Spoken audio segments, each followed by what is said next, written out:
So let's start. हमने पुद्गल परावर्तन काल देख रहे थे।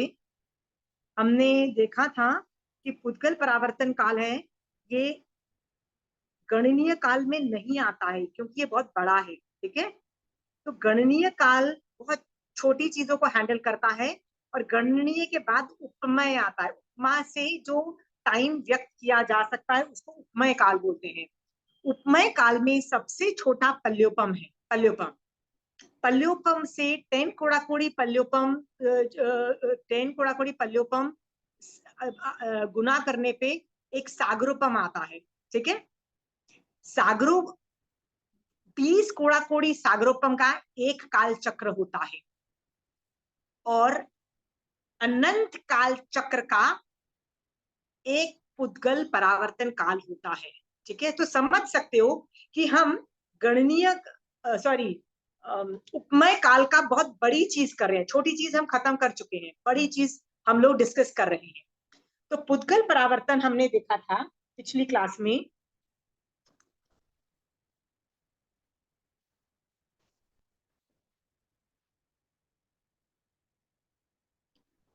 कि पुद्गल परावर्तन जो है वो 4 तरह का है बादर, और वही 4 तरह का सूक्ष्म काल है। हम उसमें से द्रव्य और द्रव्य से बादर और सूक्ष्म पुद्गल परावर्तन काल देख चुके हैं। इस किसी को डाउट है इसमें तो पूछ लीजिए, आप चाहो तो मैं फिर से एक बार रिपीट कर सकती हूँ। रिपीट नहीं करना है तो आई विल गो टू क्षेत्र वाला। रिपीट कर दीजिए नाशमा जी। ठीक है, सो लेट मी स्टार्ट। द्रव्य से बादर मतलब द्रव्य से द्रव्य पुद्गल परावर्तन काल बादर से मैं समझाने की देख चुके हूँ। ठीक है, लोक में बहुत सारे पुद्गल हैं। कितने पुद्गल हैं? 8वां अनंत की बात हो रही है, मतलब मैसिव पुद्गल हैं। ठीक है, एक आकाश प्रदेश पर असंख्य पुद्गल परमाणु रह सकते हैं। उस अपेक्षा से पुद्गल बहुत सारे हैं, बहुत नंबर के मैग्नीट्यूड है। ठीक है, कोई एक जीव कोई भी पुद्गल को लेता है, राइट, चाहे वो औदारिक हो, 8 वर्गणाओं में से कोई भी पुद्गल हो, चाहे वो पुद्गल आज की डेट में अग्राह्य वर्गणा हो, पेटा वर्गणा हो, कोई भी वर्गणा हो, उनको उठाता है और उनको छोड़ता है, लेता है छोड़ता है, लेता है छोड़ता है। इस तरह से जब जीव सारे यूनिवर्स में जितने भी पुद्गल हैं उनको ग्राह्य और अग्राह्य रूप में लेता है और छोड़ता है। ठीक है, अग्राह्य रूप वालों को तो आप ले ही नहीं सकते, आप बोलोगे तो फिर कैसे वो ग्रहण करेगा। अग्राह्य रूप जब कभी ग्राह्य रूप कन्वर्ट होते हैं और वो हम उन ग्राह्य रूप में लेते हैं, उसकी विवक्षा हो रही है। ठीक है, ऐसी बात हो रही है। तो सबको जब वो लेके छोड़ देता है तब बादर द्रव्य पुद्गल परावर्तन होता है। पर अगेन द्रव्य बादर से सूक्ष्म डिराइव होता है। सूक्ष्म की व्याख्या क्या है? लोक के समस्त परमाणुओं को एक वर्गणा के रूप में ग्रहण करके छोड़ देते हैं। पहले मैं जो लोक में जितने भी मैं औदारिक वर्गणा, यदि मुझे औदारिक पुद्गल परावर्तन की बात करनी है तो मैं पहले औदारिक वर्गणा ग्रहण करूंगी छोड़ दूंगी, ग्रहण करूंगी छोड़ दूंगी। पर कब तक करूंगी? जब तक लोक के ये सारे जो वर्गणाएं हैं, चाहे वो अभी वैक्रिय रहे हो, चाहे वो अभी मनोवर्गणा रहे हो, चाहे वो अग्राह्य वर्गणा रहे हो, मैं उनको जब तक औदारिक वर्गणा रूप में ग्रहण करके नहीं छोड़ दूं, राइट, तब तक के काल को सूक्ष्म द्रव्य पुद्गल परावर्तन काल कहते हैं। समझ में आ गया?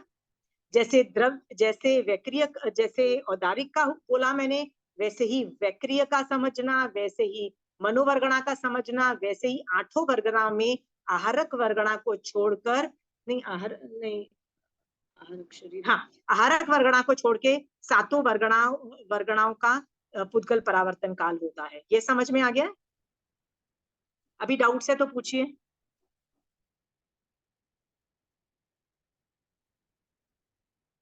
डाउट्स?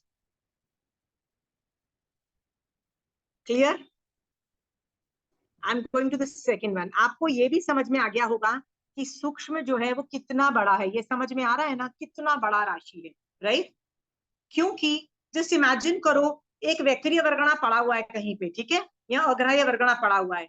वो असंख्यात काल के बाद तो कन्वर्ट होगा, पर असंख्यात काल तक वैसा भी पड़ा रह सकता है। क्या पता वो अभी जो मैं औदारिक वर्गणा ले रही हूँ और वो मनोवर्गणा के रूप में पड़ा हुआ है, वो असंख्यात समय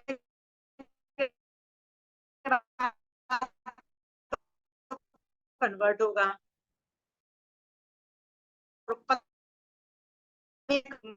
इतना लंबा खेत सूक्ष्म द्रव्य पुद्गल परावर्तन काल बहुत सुपर बड़ा है, ठीक है। ये ज्यादातर जब ये सब चीजें चालू होती है ना, तो ये अनंत अनंत, क्योंकि इसके अंदर अनंत अवसर्पणी उपसर्पणी काल का बताया है। जब अनंत का आया है तो ये ज्यादातर सब 8वें अनंत के अंदर ही घुस जाते हैं, मोस्ट ऑफ देम, ठीक है। चलिए, let's do the second one. Second का मैं क्षेत्र से सिखाने की कोशिश कर रही हूँ। मैं पढ़ जाती हूँ, I die on each and every आकाश प्रदेश ऑफ लोक। Okay, let us take this geography की बुक, ठीक है। ये पूरा लोक है। ये तो लोक का 2 डायमेंशनल मॉडल है। 3 डायमेंशनल मॉडल याद रखिएगा, ये लोक पूरा ऐसे सर्कुलर वर्जन में है, ठीक है। ये लोक में, एक मिनट,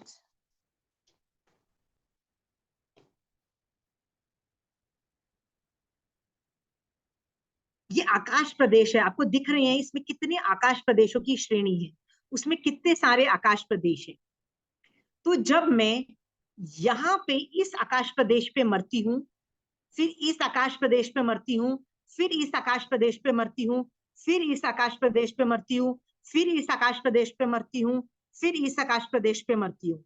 एक टाइम आएगा कि मैं लोक के सारे आकाश प्रदेश पे मर चुकी हूँ, पैदा होकर मर चुकी हूँ। जब वो टाइम आएगा जब मैं लोक के सारे आकाश प्रदेश पे मर चुकी हूँ, मतलब एक भी लोक में ऐसी स्थान नहीं होगा जहां मैं मरी नहीं। जब ये पूरा टाइम खत्म हो जाएगा, उस टाइम को बोलते हैं बादर क्षेत्र पुद्गल परावर्तन, मतलब क्षेत्र से सभी आकाश प्रदेशों पे मैं मर चुकी हूँ, ठीक है। Any questions on this? समझ में आ गया? You can write it down if you don't understand. सोच के देखो कितना बड़ा टाइम हुआ होगा कि मैं हर जगह मरी। तुम कभी इंडिया से बाहर गए हो, राइट? तो तुमको रियलाइज होगा that you can not go walking, cycling और something, like if you go to America, how far it is, right? जब पूरा, और जो ये मैं बात कर रही हूँ अब्रॉड जाने की और ये सब थिंग, हमको वही कितना वास्ट लगता है। हिमालय की रेंजेस, हमको लगता है हिमालय एक पर्वत है। हिमालय की रेंजेस देखो ना, तो ऐसे रेंजेस आते हैं, up and down, up and down, up and down, कितने हाई लेवल के रेंजेस होते हैं, ठीक है। सोचो लैंड मास कितना है, और ये सारा किसके अंदर है? पहले खंड के अंदर है, ओके। सोचो, ये तो मैं जम्बू द्वीप की बात कर रही हूँ। मैं भरत क्षेत्र और एरवत क्षेत्र के बीच का कितना बड़ा टाइम एरिया है, मतलब जम्बू द्वीप कितना बड़ा है, राइट? जम्बू द्वीप के बाद असंख्यात द्वीप समुद्र के बाद पूरा, जब एक वो मध्य का जो आता है एक रज्जु, वो कितना बड़ा होगा। इसका मतलब ये वाला पार्ट कितना बड़ा है, ठीक है, ये वाला पार्ट कितना बड़ा है। यदि ये इतना बड़ा है तो ये कितना बड़ा होगा, ये कितना बड़ा होगा। ये तो 14 रज्जू का, ये कितना बड़ा होगा, इतना बड़ा होगा। तो इसमें कितने आकाश प्रदेश होंगे, सब पे मुझे पैदा नहीं, मरना जरूर है, मरना है मुझे, ठीक है। तो कितना हाई मैग्नीट्यूड है, समझ में आ रहा है? हाँ, क्षेत्र। ये मरना होगा का मतलब पहले पैदा होंगी फिर मरूंगी नहीं, ना। पर पैदा को नहीं माना जा रहा है, मरना को माना जा रहा है, समझिए। क्योंकि याद रखिए, मरने के अंदर आपके आकाश प्रदेश आपके ज्यादा है, क्योंकि देखिए आप कितनी बड़ी आपकी अफगाना है, ठीक है। पर जब पैदा होते हैं ना, तो जनरली हमारा साइज क्या होता है, सबका अंगुल का असंख्यातवा पार्टी होता है। क्योंकि जब आप मतलब लैंड करते हो और आप जब ओज आहार करते हो, तो आपका शरीर की अवगाहना कितनी होती है सबकी, जब जघन्य अवगाहना, तो बहुत छोटी होती है, उसको अंगुल का असंख्यातवा भाग बोल रहे हैं। उस अपेक्षा से नहीं बोल रहे हैं। मरने का अपेक्षा कौन सा लेना, मरने के आकाश प्रदेशों को लेना है, ठीक है। मतलब कुछ बड़ा है, मतलब उसमें भी फर्क है, ठीक है। मैं आपको पहले भी बोल चुकी थी हमारे लिए डिफिकल्ट है अंडरस्टैंड करना, पर केवली भगवंत के केवल ज्ञान में ये एग्जैक्ट नंबर है। उनके केवल ज्ञान में यही डिकोड हुआ कि ऐसे समझाया जाएगा, तो ये एग्जैक्ट नंबर है। वो बता नहीं पाए तो वो उपमा से बता रहे हैं आप लोगों को, ठीक है। तो आशिमा, ये एग्जैक्ट क्या इसको क्या ऐसे कैसे समझे कि जैसे अगर मैं 5 फुट की मरी हूँ अभी, तो 5 फुट जितने आकाश प्रदेशों को अफगाना है उतना पूरा गिना जाएगा? उसमें जनरली ऐसा नहीं होता है, कहीं कहीं जगह अभी जब आप है ना, देखिए बादर का यूटिलिटी नहीं है। अभी मैं बादर पढ़ा रही हूँ, मुझे समझ में है, समझ में अच्छा। आया। हाँ, तो बादर की यूटिलिटी नहीं है, सूक्ष्म की यूटिलिटी है। सो ये यही सवाल आप जब सूक्ष्म पढ़ाऊंगी तब पूछना, तो मैं उसका जवाब दे ठीक है, पाऊंगी, ठीक ठीक है, है। ठीक है। हाँ, बादर की कहीं भी यूटिलिटी नहीं है, तो आप बोलोगे फिर बादर पढ़ा क्यों रही हूँ, क्योंकि मुझे सूक्ष्म पढ़ाना है उसी चीज का, ठीक है कमलेश आंटी। तो आप अभी रुकिए, आप यही सवाल सूक्ष्म में पूछोगे, मैं जवाब दे दूंगी आपका, ओके। पर बादर समझ में आ गया है, क्योंकि इसमें 2-3 चीजें समझ में आ गई है। आकाश प्रदेश समझ में आ गए हैं, हर जगह मरना समझ में आ गया है आपको, ठीक है। सारे आकाश प्रदेश में लोक में आप जब मरे हो उसकी काउंटिंग होती है, तो I think you are good here. हाँ, सो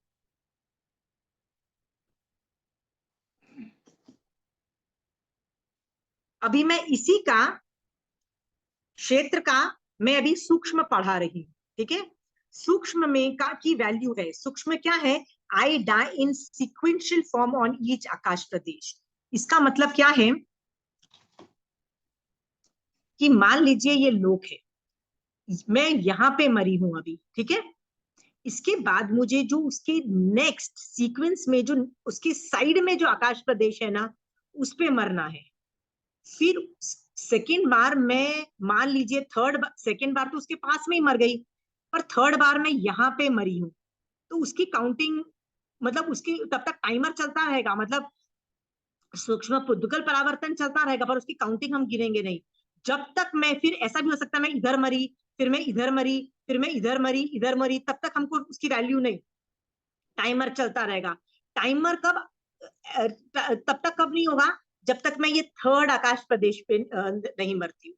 फिर फोर्थ आकाश, मतलब सीक्वेंशियल ऑर्डर में मुझे मरना है, सीक्वेंस में मरना है, सीक्वेंस में मरना है। आप समझ गए ना, द सीक्वेंस कैन बी, जो मेरे हाथ की ड्राइंग है उस सीक्वेंस में भी हो सकता है, समझ गए हो।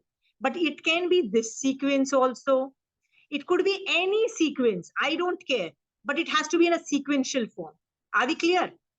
हाँ, तो आप बोलोगे यदि मैं सीक्वेंस मान लो करते करते यहाँ, मतलब पूरी यहाँ से ऊपर से पूरा पूरा सीक्वेंस करते करते मैं यहाँ तक हूं, तो मुझे अगली बार यहाँ मरना है, उसके नेक्स्ट में मरना है, बट मैं यहाँ मरने के बदले यहाँ मर जाती हूँ, तो उस टाइम की काउंटिंग होगी, मतलब टाइमर चलता रहेगा, पर उसको हम काउंट नहीं करेंगे, एज इन हम लोग इस टाइम के अंदर लेंगे नहीं, मतलब पुद्गल परावर्तन चलता ही रहेगा सूक्ष्म का। सोचो कितना बड़ा पुद्गल परावर्तन हो गया। तो जब ऐसा करके मैं लोक में सीक्वेंस फॉर्म में सारे आकाश प्रदेशों पे सीक्वेंस में मैं मरती हूँ, जब जाके उसको कहा जाता है सूक्ष्म क्षेत्र क्षेत्र पुद्गल परावर्तन काल, ठीक है। Got it? ये समझ में आ गया है। Then I am coming back to Kamlesh auntie's question. क्या था कमलेश आंटी का क्वेश्चन?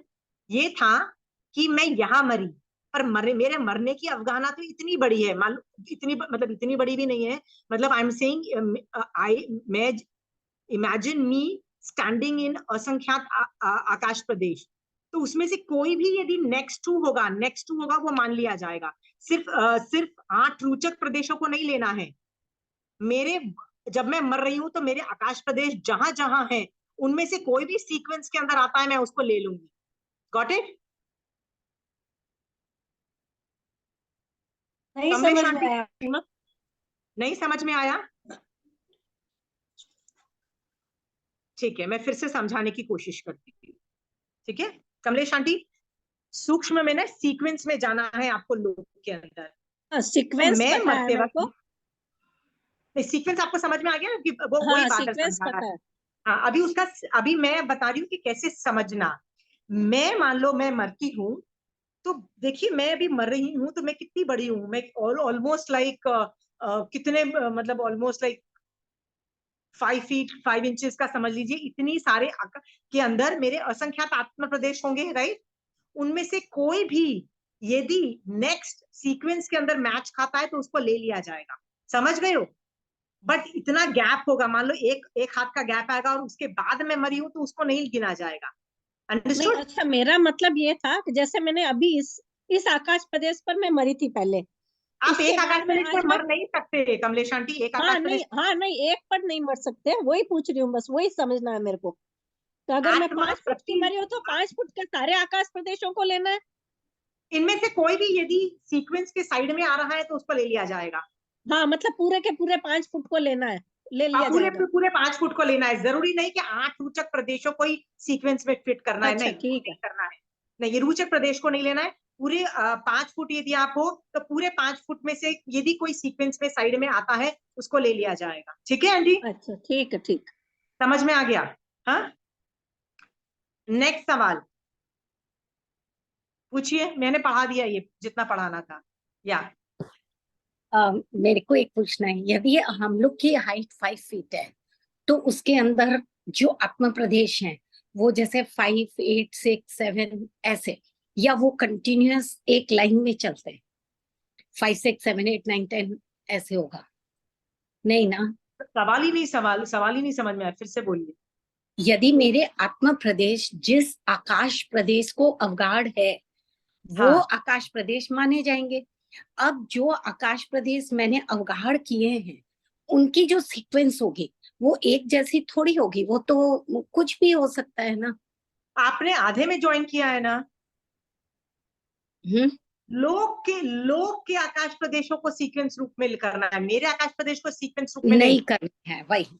लोक के आकाश प्रदेश को सीक्वेंस रूप में भरना है, पूरे लोक को भर के हर आकाश प्रदेश पे मुझे जन्म लेके मरना है, सॉरी जन्म नहीं, मरना है, मरना है, मरना है, मतलब इस पे मरा है, फिर इस आकाश प्रदेश पे मरी, फिर इस आकाश प्रदेश पे मरी, फिर इस आकाश प्रदेश पे मरी, फिर इस पे मरी। पर ये जो मेरी उंगली है ना ये बहुत मोटी है, समझ याद रखना, क्योंकि हाँ आकाश मैं प्रदेश मेरा, ये जो बहुत उंगली है ना सूक्ष्म। इसके अंदर असंख्यात आकाश प्रदेश आ गए, उस अपेक्षा से मुझे हर आकाश प्रदेश पे मरना है, उंगली पे नहीं मरना है। मतलब मेरा यदि जन्म किसी भी आकाश प्रदेश पे है, डजेंट मैटर, मैं डजेंट मैटर, यदि आपको मरना है, मरने के वक्त मरने आकाश। की टाइम उस आकाश प्रदेश पे यदि चली गई तो वो काउंटेबल आ जाएगा, ऐसे ही? वेरी गुड, हाँ वेरी गुड, हाँ ठीक है। ठीक है। एक प्रश्न मेरा डाला पाला पे था, मतलब समझ आया हुआ है, जस्ट कंफर्म करना है, तो मैं बाद में करती हूँ, अभी कोई नहीं नहीं, और इसके, पूछ लीजिए अब, नहीं, पूछ लीजिए। इसके रिलेटेड कोई क्वेश्चन होगा तो आउट ऑफ वो हो जाएगा ना। ठीक है, पूछ लीजिए, not a problem, people might get a break also, it is getting too difficult. अच्छा, पूछती हूँ।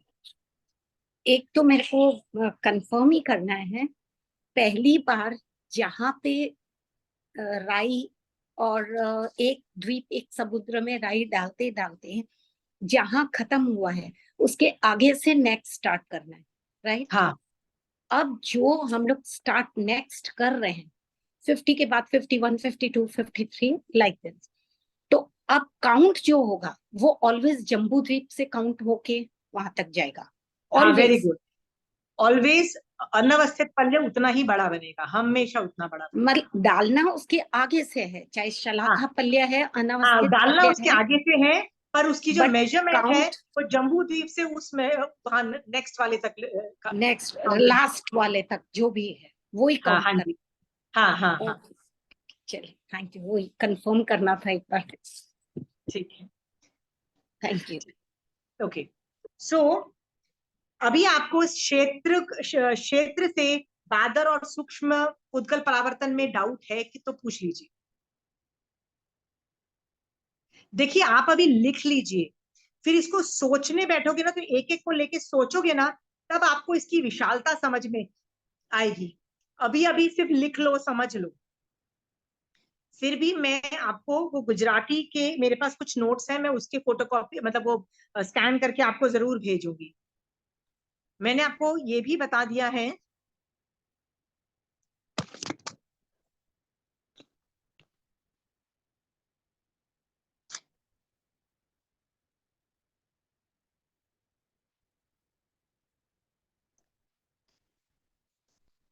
कि ये वाले जो द्रव्य से है ना, ये आगम में मिलते हैं। कहाँ मिलते हैं? भगवती सूत्र शतक 12 उदेशक 4 में मिलते हैं ये वाली इंफॉर्मेशन इन दोनों की। ठीक है, द्रव्य द्रव्य पुद्गल परावर्तन काल का इसका पूरा डिटेलिंग मिलता है। बट क्षेत्र काल और भाव का जो डिटेलिंग है ना, ये 5वें कर्म ग्रंथ में ही मिल रहा है। आगम में लुप्त हो चुका है, पहले रहा होगा, बट आज जैसे कहते हैं ना कि आगम भी खत्म होते जाते हैं, उनको गायब होते जाते हैं बीच में से, तो क्षेत्र काल और भाव जो है मिलता ही नहीं है, हम लोग कर्म ग्रंथ से उठा रहे हैं। तो ये जो क्षेत्र है, क्षेत्र से आपको मैंने सिखा दिया है, आई होप कोई डाउट्स नहीं हो। तो मैं ये काल पे जा रही हूँ। ठीक है, लेट अस सी काल बादर से काल पुद्गल परावर्तन काल क्या होता है। लेट अस सी काल। अगेन इसकी यूटिलिटी नहीं है, यूटिलिटी इसकी ही है, फिर भी हम बादर वाला सीखेंगे जरूर, क्योंकि ये पहले सिखाया जाता है फिर ये सिखाया जाता है। काल से समझो, यहाँ पे लिखा है जितने समय में एक जीव उत्सर्पणी और अपसर्पणी काल के, मतलब एक काल चक्र के सब समयों में मरता है, उतने काल को आ, आ, काल से पुद्गल परावर्तन काल कहते हैं। लेट अस अंडरस्टैंड क्या बोलना चाहता है। मरने की बात हो रही है, पर जितने में एक जीव, लेट अस एक उपसर्पणी काल में 10 कोड़ा कोड़ी सागरोपम है, राइट? तो कितने समय होंगे? मैंने पलक झपकाई, असंख्यात समय बीत गए, ये भी आपको पता है। तो मुझे हर समय में मरना है, हर समय में मरना है। ऐसे मरते मरते मैं पूरे लोक में हर समयों में मर जाऊंगी। इसका मतलब अवसर्पणी काल के पहला समय, अवसर्पणी काल के 10वें समय में मरी, फिर चौथे आरे के मैं 1500 वर्ष बाद मरी, फिर मैं कोई और समय में मरी। ऐसे मरते मरते अवसर्पणी अनुपसर्पणी काल के मैं सारे समयों में मरती हूँ, एक भी समय बाकी नहीं रह जाता, सारे समयों में मरती हूँ। Got it? उतने समय को बोलते हैं काल से पुद्गल परावर्तन काल, बादर।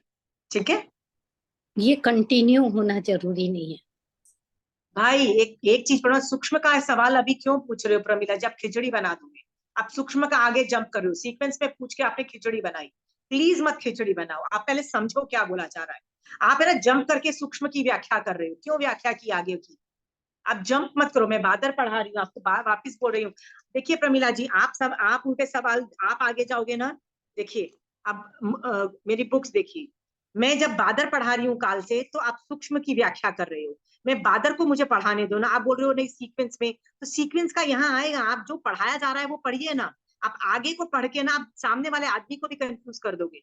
बहुत डिफिकल्ट है ये इमेजिन करना। समझ गए Pramila ji? Don't do that. जो पढ़ाया जा रहा है उतना पढ़ो, एक्स्ट्रा एक अक्षर बीच में एक्स्ट्रा मत डालो। अब ये सीक्वेंस डालना वर्ड क्यों जरूरी था आपको, मुझे बताइए। ठीक है, कोई जरूरी नहीं है सीक्वेंस वर्ड यहाँ पे। ठीक है, यहाँ पे क्या बोला जा रहा है, फिर से मैं रिपीट कर रही हूँ आप लोगों के लिए। जितने समय हैं एक जीव अवसर्पणी उपसर्पणी काल के हर समयों में मरता है, उतने समय को काल से पुद्गल परावर्तन काल कहते हैं। दिस इज बादर। इसमें कोई डाउट है तो पूछिए। Any doubts? काल तो आपको क्या समझ में आया? मरना है मुझे, पैदा नहीं होना है। ठीक है, हाँ, पैदा होना है नहीं है, मुझे मरना है। ठीक है, और मुझे हर के अंदर मरना है, हर समय में मरना है। काफी बड़ा टाइम। सूक्ष्म वर्जन पढ़ा रही हूँ। सूक्ष्म का वर्जन का मतलब होता है काल, सूक्ष्म काल से उद्गल परावर्तन काल पढ़ा रही हूँ। ठीक है, इसमें सेम चीज होती है, but he dies in each next समय in sequential order. Sequential order, इसको मैं समझाने की कोशिश करती हूँ। ठीक है, मैं अवसर्पणी काल के, राइट, अवसर्पणी उपसर्पणी नहीं, अवसर्पणी काल के पहले समय में मरी। अब नेक्स्ट बार मुझे दूसरे समय में मरना होगा। तो आप बोलोगे एक जीव अभी कहीं मरा है, राइट, तो वो जहां भी उत्पन्न होगा तो क्या पैदा होते ही वो मर जाएगा? तो आप लोग बोलोगे नहीं, पैदा होने में भी, वाटे रहते में भी 1 2 3 मैक्सिमम 4 समय भी लग सकते हैं, राइट। और 4 समय के बाद जब मान लो उत्पन्न हो भी गया, तो शुल्लक भव भी आपको पता है कितने समयों का होता है, आपको भी पता है, राइट, 256 आवलिका का होता है, राइट। क्यों होता है ये शुल्लक सबसे छोटा भव? उसके पहले तो वो मर ही नहीं सकता है, यानी उसके बाद ही वो मरेगा। इसका मतलब क्या है, वो एक अवसर्पणी काल में मरा है पहले समय में, तो वो अगले सॉरी उसी टाइम, उसी अवसर्पणी काल के दूसरे समय में मर ही नहीं सकता किसी हालत में, राइट। पर दूसरे अवसर्पणी काल में वो मान लो 5वें आरे में पैदा हो गया, तो उसकी काउंटिंग होगी? तो आंसर कहता है नहीं। उसकी कब काउंटिंग होगी? जब वो अवसर्पणी काल के दूसरे, जब बिगिनिंग के दूसरे समय में मरता है ना, तभी उसकी काउंटिंग होगी। तो आप बोलोगे कि जब जब वो इसका मतलब तब तक वो टाइमर चलता रहेगा? यस, टाइमर चलता रहेगा, इतना बड़ा वो काल मान लिया जाएगा। समझ गए हो? जब दूसरे समय में मरा है तो नेक्स्ट टाइम तीसरे समय में ही मरना पड़ेगा उसको। अगेन आप बोलोगे कि वो तीसरे समय में नहीं मर के कोई छठे आरे में पैदा हो रहा है, तीसरे आरे में कहीं और पैदा समय में पैदा हो रहा है, हमको फर्क नहीं पड़ता, उसकी टाइमर चलता रहेगा, कैलकुलेशन होती रहेगी, but we will not consider. हम कब कंसिडर करेंगे उसको? जब वो पहले आरे के तीसरे समय में मरेगा, चौथे समय में मरेगा, 5वें समय, इस तरह से सीक्वेंशियल ऑर्डर में मरेगा। ये समझ में आ गया कितना बड़ा हो जाता है इसलिए। प्रमीला जी, आप सवाल पूछिए। मेरे को ऐसा लग रहा था कि पहले दूसरे तीसरे समय में फर्स्ट आरे में तो कोई मर ही नहीं सकता, क्योंकि उस समय जो भी क्यों नहीं मर आयु सकता? होती है, वो आयु जो भी उस समय के युगलिक होते हैं, उनको वो कोई भी सोपक्रमी आयु वाले नहीं होते, कोई अपर्याप्त अवस्था में नहीं मरते, तो वो तो अपनी पूरी उम्र करके मरेंगे। ऐसा नहीं होता है। चौथे आरे के पैदा हुए जब जीव होते हैं, वो 5वें आरे में मरते हैं ना, तो वो मर चौथे आरे के सकते, ही माने जाते हैं। और वो मर 5वें आरे सकते, वाले जो जीव भी, तो कई लोग ट्रांसफर होके छठे आरे में जाते हैं ना, ट्रांसफर होते वो हैं, उसका तो मैं वो नहीं कह 5वें रही, आरे का माना जाता है। मैं वैसे ही फर्स्ट आरे फर्स्ट की आरे में बात से कर कौन रही आता है? फर्स्ट आरे टू फर्स्ट आरा ही आता है ना, फर्स्ट आरे वाले ही तो फर्स्ट आरे में आते हैं ना। फर्स्ट में कौन आता है बताइए? आपको आ रहा ना, हाँ दिमाग में नहीं बैठ रहा है। लेट मी ठीक है, जस्ट। बैठ गया। मैं मतलब 1 2 3 4 5 6, फिर 6 5 ठीक 1 है, तो 1 का 1 में तो जा सकता है, पर 6 का 1 में जा नहीं सकता। ठीक है, एक मिनट एक मिनट एक मिनट, यही कहीं था। ठीक है, बैठ गया, थैंक यू, बैठ गया। दोनों तरफ नहीं, फर्स्ट अच्छा आरे, आपने याद दिला दिया, तो मैंने सोचा कि मैं ये काल चक्र खोल के ही बताऊं। हाँ, देखिए, आप ये बोल रहे हो कि, देखिए यहाँ पे बोल रहे हो कि पहले समय में मैं मरी, राइट। तो पहले समय में मैं कैसे मर जाऊंगी? तो भाई यहाँ वाले लोग भी तो यही मरेंगे ना, यहाँ वाले लोग आके मरेंगे। People are dying constantly, people are dying. आप बोलोगे यहाँ पे मरोगे, तो आप सीक्वेंशियल ऑर्डर में मरोगे, सीक्वेंशियल ऑर्डर में मरना है, ठीक है। तो पहले यहाँ के पैदा हुए भी यहाँ मर सकते हैं। प्रमीला जी, समझ में आया है? हाँ, एकदम गॉट इट। अच्छे से आ गया, थैंक यू तो जी। मुझे ना शायद ये आंटी, टाइमर एक के साथ केंद्रीय सिखाना जीव चाहिए था। बल्कि नहीं, भी वो तो फर्स्ट का फर्स्ट है ना, यही मेरे मन में था कि 6 के वाले तो 1 में जाते नहीं, तो याद ठीक है रखना, बस। पांचवें वाले भी छठे में मरते हैं, बोला जाएगा कि वो हाँ पांचवें हाँ, आरे में। मरते हैं, वो उसमें प्रॉब्लम नहीं थी, मैं सोची छठे आरे के लोग तो फर्स्ट आरे में नहीं होंगे ना, नहीं वो यहाँ ठीक से यहाँ जंपिंग, है, नहीं नहीं यहाँ इसका मतलब नहीं, आप प्रैक्टिस नहीं करते हैं। आपको ये सब चीजें प्रैक्टिस करनी चाहिए, देखनी चाहिए बार बार, ठीक है प्रमीला जी। हाँ, एक बार हम्म। बिठाना यहाँ पे सबसे पहले समय में, दूसरे समय में, ऐसे करते करते। और याद रखिए, ये 4 थोड़ा थोड़ी सागरोपम का टाइम है, इसके अंदर आपको सीक्वेंस में जाना है, ठीक है। Any questions in this? Sequence में जाने के लिए नियमा उत्सर्पणी काल के लास्ट वाले आरे में ही पैदा होना पड़ेगा। हाँ, फिर से बोलिए। वहां पे सीक्वेंस में मरने के लिए उत्सर्पणी काल के लास्ट आरे में ही पैदा होना पड़ेगा। हर जगह पैदा होना आपको पड़ेगा, हर जगह पैदा होना पड़ेगा, हम्म, हर समयों में पैदा होना चाहिए। छठी नरक में, सॉरी, छठे आरे के अंदर भी आपको हर समयों में पैदा होना पड़ेगा। होना पैदा पड़ेगा होना है आपको, पैदा ही होना है ना। जी जी ठीक नहीं है। नहीं नहीं, मरना है बॉस, पैदा नहीं होना है, मरना है। डोंट कंफ्यूज वही मी। महेंद्र जी वहां होके भी मरने तो के लिए इधर पैदा होना पड़ेगा, मैं ये कह रही हूँ। नहीं नहीं, आप छठे आरे में भी पैदा होके छठे आरे में मर सकते हो, वैसे भी वहां की आयुष कितनी छोटी है। आप वहां की देखो, छोटी है, पर फर्स्ट आरे में मरने के लिए तो इधर के लास्ट आरे में मरना, जीना पड़ेगा। यार ये कैसे, ये जो आपने सेंटेंस बोला ना, ये मुझे मैच नहीं खाता। आप देखिए ना, छठे आरे का भी जो जो टाइम है कितना है, आरे की स्थिति नहीं, आरे की स्थिति नहीं, लोगों की स्थिति कितनी है, उसकी भी मनुष्य की 4 कोड़ा, नहीं, 4 कोड़ा मनुष्य की थोड़ी है। स्थिति 20 साल है और 16 साल है उतरते, ठीक है, 20 और 16 साल है, ठीक है। तो आप ये देखिए ना कि आपको तो बीच में भी उत्पन्न होना पड़ेगा, हर हर जगह उत्पन्न होना पड़ेगा, होना क्योंकि पड़ेगा। 21,000 साल का छठा आ रहा है, आपको हर जगह टाइम पे उत्पन्न होना पड़ेगा हम्म मरने हम्म के लिए, हम्म ठीक है।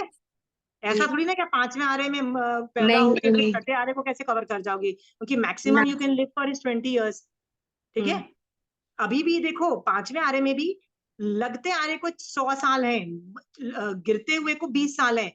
अभी भी मैं बोल तो देती हूँ मुंह से कि मैक्सिमम आप 100 साल जियोगे, पर आजकल 80+ जिसकी भी आयुष होती है ना, तो हम क्या बोलते हैं, यार इसने बहुत जी लिया, मतलब किसी की डेथ होती है ना 80+ में, तो हम क्या बोलते हैं, वेल लिव, हम बोलते हैं ना वेल लिव, राइट। और 18-90 को तो हम बहुत अच्छी मानते हैं कि मैन बहुत अच्छा जी लिया बॉस तुमने, ठीक है। और 100 को तो कोई टच ही नहीं करता है, रेयरली कोई टच करेगा, राइट। आप बोलोगे अरे मेरी मम्मी ने 100 टच कर लिए, भैया वो रेयर केस है, नहीं होता है टच, क्योंकि अभी भी तो 2500 साल बीत चुके हैं ना, तो 100 थोड़ी ना होगा, अभी उससे कम ही है, ठीक है। Got it Pramila ji? Refer these charts, refer, ये जो चार्ट्स है ना जी जी इनको जी रेफर जी। करो। Thank you. और सवाल पूछिए। काल से समझ में आ गया सबको? Pooja, is it good? See, you all you can think is this is an impossible job to happen. मैंने जब ये पढ़ा था ना, मेरे को लगता था ये तो इम्पॉसिबल है बॉस, एक समय के बाद yes it is an impossible job, right, but it is still possible because the time frame is very long, infinite time frame है, इनफाइनाइट है। मैंने तुमको बताया ना कि भगवान के एक सेंटेंस है कि पास्ट अनंत, 8वां अनंत है, मतलब इनफाइनाइट है, मतलब उसमें कोई स्टॉप नहीं है वहां पे, यू अंडरस्टैंड। और फ्यूचर भी इनफाइनाइट है, मतलब वो उस पे भी कोई स्टॉप नहीं है, मतलब कभी वो फ्यूचर भी कभी खत्म नहीं होगा, और पास्ट भी, मतलब वो टाइम कभी स्टार्ट भी नहीं हुआ था, टाइम कभी एंड भी नहीं होगा।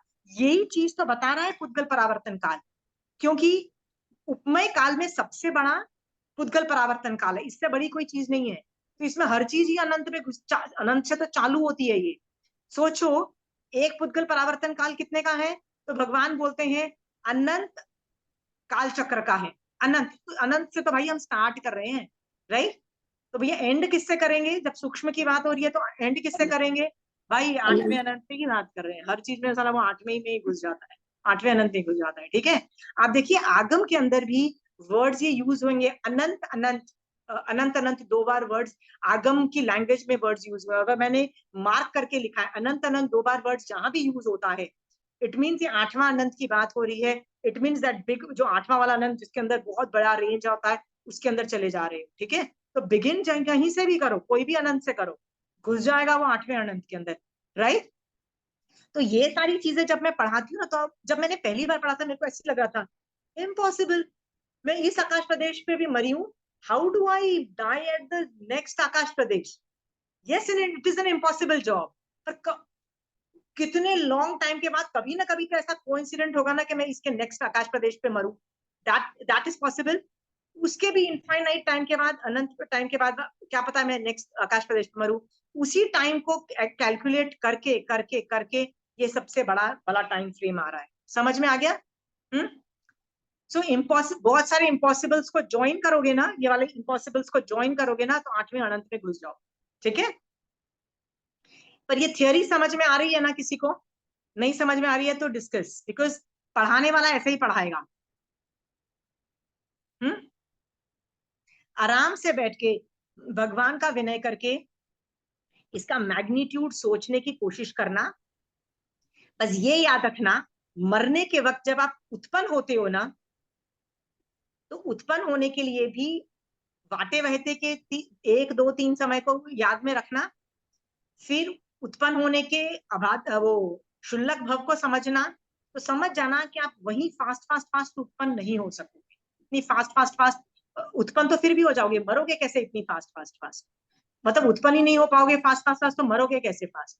तो उस अपेक्षा से एक काल चक्र तो वैसे गायब करो, नेक्स्ट में ट्राई मारते हैं सूक्ष्म को, वो पैरामीटर्स को फिलफुल करने के लिए नेक्स्ट काल चक्र में ट्राई मारते हैं, और नेक्स्ट में नहीं हुआ तो उसमें उसके नेक्स्ट, फिर ऐसे करते करते असंख्यात काल चक्र बीत जाने के बाद वो पैरामीटर आएगा कि आप अगले सीक्वेंस में आप मतलब मरे।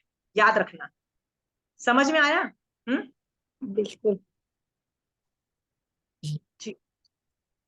अब यहां तक जो मैंने तीन, देखिए I just show you in this thing. अब ये जो मैंने तीन पढ़ाए ना आपको, द्रव्य क्षेत्र काल जो मैंने पढ़ाए हैं ना, ये तो फिर भी मैंने आपको सिखा दिया। अब ये वाला कितना डिफिकल्ट है ना, इसको शांति से पहले सुनना, ठीक है?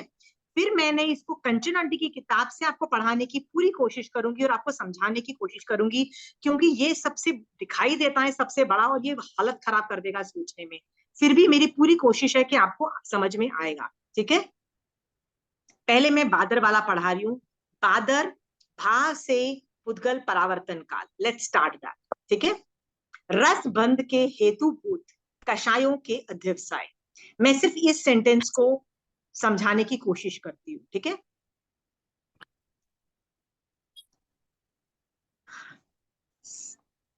जितने भी लोग सिद्ध हो चुके हैं उनको छोड़ दो, मतलब उनको छोड़ दो, बाकी जितने भी जीव हैं उसको सकषाय जीव बोलते हैं। आप और मैं सकषाई हैं ना? सकषाई क्यों है? हम तो कषाय के साथ रहते हैं ना। आप बोलोगे क्या साधु भी सकषाय हैं? ऑब्वियसली उनके भी तो कषाय उत्पन्न है ना। तो ये सारे सकषाई जीव कितने सारे हैं, समझ गए हो ना कितने सारे जीव हैं, ठीक है? इनके रसबंध के हेतुभूत, रसबंध का मतलब ये होता है, मान लीजिए मैं अभी कर्म बांध रही हूँ, ठीक है? हाँ, और मैं एकदम 10वें गुण स्थान में वीतराग दशा में, वीतराग एकदम ऑलमोस्ट 10वां गुण स्थान के बाद मैं कहा जंप करती हूँ? 11th को छोड़ के 12th में जंप करती हूँ।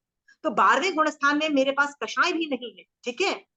तो भी मैं रसबंध करती हूँ, राइट? तो उसमें आप बोलोगे नहीं, आप जो कर्म बांधते हो ना उसमें रस है ही नहीं, उसमें तो रस है ही नहीं, जीरो रस है, ठीक है? तो 12th में जाके जीरो है, बट 10th में तो जीरो नहीं है ना, 10th में है पर कम है, 9th में उससे ज्यादा है, राइट? पर हम लोग कौन से 5वें गुण स्थान वाले के पास तो काफी भैया रसबंध है। तो हमारे कर्म बंध क्यों होते हैं? कर्म जब बंधते हैं ना तो उसमें रस नहीं होते हैं। रसबंध क्यों होते हैं? अध्यवसाय से बंद होते हैं, राइट? अध्यवसाय का मतलब क्या होता है? मुझे गुस्सा आ रहा है तुम पे, तो जो अध्यवसाय जो होते हैं ना उसके हिसाब से रसबंध होते हैं, ठीक है? So रसबंध is a combination of अध्यवसाय का stages, right? कर्म ग्रंथ में इसको कषाय स्थान बोला जाता है, ठीक है? कि सकषाई जीवों के कषाय स्थान। समझ में आया? तो वो बहुत कम भी हो सकते हैं। मिनिमम किसका होगा? ऑब्वियसली 10th गुण स्थान का होगा ना, वो एकदम वीतराग दशा में बैठा हुआ है, ठीक है? ऑलमोस्ट जाने वाला है, जंप करने वाला है 12th के अंदर। तो आखिरी समय ऑफ 10th गुण स्थान जो जंप करने वाला है 12th गुण स्थान में, उसका बेर मिनिमम होगा, बेर मतलब मैक्स मिनिमम कषाय स्थान होगा, राइट? फिर उससे एक कषाय स्थान ऊपर, फिर 2 कषाय स्थान ऊपर, 3 कषाय स्थान ऊपर, ऐसे 4th कषाय स्थान करते करते संख्यात कषाय स्थान ऊपर, फिर असंख्यात कषाय स्थान ऊपर, ऐसे करते करते बहुत सारे कषाय स्थान हो जाते हैं, राइट? तो भगवान से पूछा गया, भगवान कितने कषाय स्थान हैं, ठीक है? तो भगवान इसका एक फॉर्मूला देते हैं। भगवान, ये बात लोगों को जो नहीं समझ में आई ना, तो हम जैसे जीवों को समझाने के लिए भगवान ने एक फॉर्मूला दिया है। क्या फॉर्मूला दिया है? कि असंख्यात लोकाकाश प्रदेश इज इक्वल टू 1 लोक के आकाश प्रदेश इंटू असंख्यात, ठीक है? सो एक लोक के आकाश प्रदेश का मतलब क्या है? Let me just open the book and show it you, ठीक है? इस लोक में जितने भी आकाश प्रदेश हैं इंटू असंख्यात, इतने क्या है? इतने अध्यवसाय स्थान है। समझ में आया? अध्यवसाय स्थान कितने हैं? भगवान से पूछा गया अध्यवसाय स्थान कितने हैं, भगवान से पूछा गया। ठीक है, क्योंकि यहाँ पे अध्यवसाय स्थान से बातें हो रही है भाव में। तो अध्यवसाय स्थान भगवान कितने हैं? तो भगवान कहते हैं ये जो लोक में जितने आकाश प्रदेश है, तो कितने आकाश प्रदेश हैं? तो भगवान कहते हैं असंख्यात है। दिस असंख्यात